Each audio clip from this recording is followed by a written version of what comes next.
Democratic Senator. Tim Kaine of Virginia is a member of both the Senate Foreign Relations and Armed Services Committees. He joins me now. Senator, it's great to see you again. Thank you for making time for us this evening.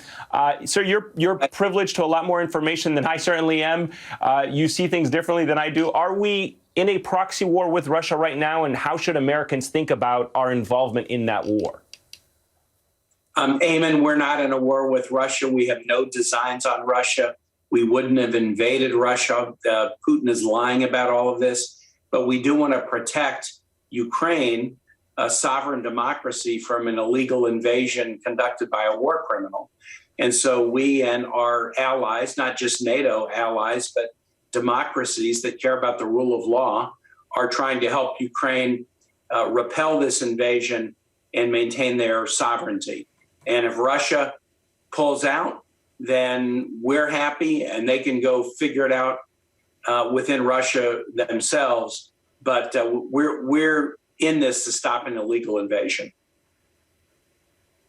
So is there a danger of the U.S. getting drawn into a bigger conflict if we try to do more than just help Ukraine protect itself? There is obviously the reporting that, U.S. intelligence is being used by the Ukrainians in a very effective way that is leading to direct consequences to both Russian lives, Russian military assets inside of Ukraine, perhaps even outside. The question then becomes, what if Russia interprets that as direct U.S. involvement? Is there that threat? There are risks here, Ayman, certainly. And, like people ask the question, will this provoke Putin? The guy was born provoked. So, I'm not sure that anything we do is a provocation. Again, we have no designs on Russia, no interest in any incursions into Russia.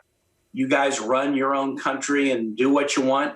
But when you decide that you want to invade another country and violate their sovereignty and lie about it and commit war crimes and claim that one of the few nations in the world with a Jewish president is rife with Nazis, if you're going to do that, we're going to stick up for a democracy that wants to be even more democratic. And it's not just the U.S. sticking up for Ukraine, it's other NATO allies and countries that have never been in NATO, like Sweden and Finland, and countries that always sit on the sidelines, like Switzerland.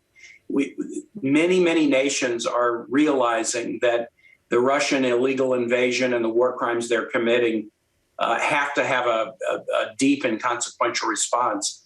And I give credit to the Biden administration for enabling so many nations to link arms and do that. Senator, while I have you, I'd like to switch gears for a moment, if I may, and talk to you about another big story this week, obviously. Senate Majority Leader Chuck Schumer officially saying that the Senate will vote Wednesday on legislation to codify broad abortion rights protections in this country. It seems that legislation will not pass because it does not have enough Republican support. It certainly would not pass even if Democrats got rid of the filibuster. What can the Senate Democrats specifically do to protect abortion rights? What do you want to see the president and your party do? Ayman, beginning in 1923, the U.S. Supreme Court in the case of Meyer versus Nebraska started to say that, look, due process that's guaranteed to all Americans in the 14th Amendment, which might be the powerhouse amendment in the Constitution. Due process includes giving people rights to make personal decisions in their intimate lives and relationships without unnecessary government interference. And there's been 100 years of cases basically laying that principle out. The leak last week suggested that some on the Supreme Court want to throw that overboard.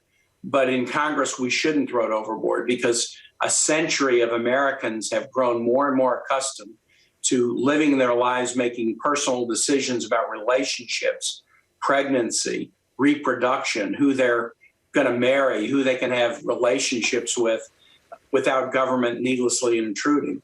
The vote we're going to have Wednesday is going to be a really historic vote, trying to codify for the first time a federal statute protecting people's right to make their intimate decisions without unnecessary government interference. You're right, it's likely to go down because we won't have sufficient Republican support. but we're not giving up on this. We're going to do what we can to protect people's rights to make their own decisions about contraception, about carrying a pregnancy to term or terminating a pregnancy. And this is not going to end on Wednesday. Senator, we're almost out of time, but I do want to just ask you really quickly. Do you believe the members of the Supreme Court, the justices, based on this leaked memo, misled the Congress when they testified under oath that they believed Roe versus Wade was either settled law of the land or that Americans had a right to privacy and that this was not going to be something they were prepared to overturn? Lied or misled? Yeah, no, I think they misled. In the past, it's not unusual for a justice with life tenure to do things that surprise the people that put them on the court.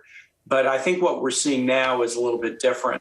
People looking the Judiciary Committee and telling them one thing, but doing something else. Yeah, it is a troubling trend if that continues. Senator Tim Kaine, greatly appreciate your time, sir. Thank you for joining us this evening.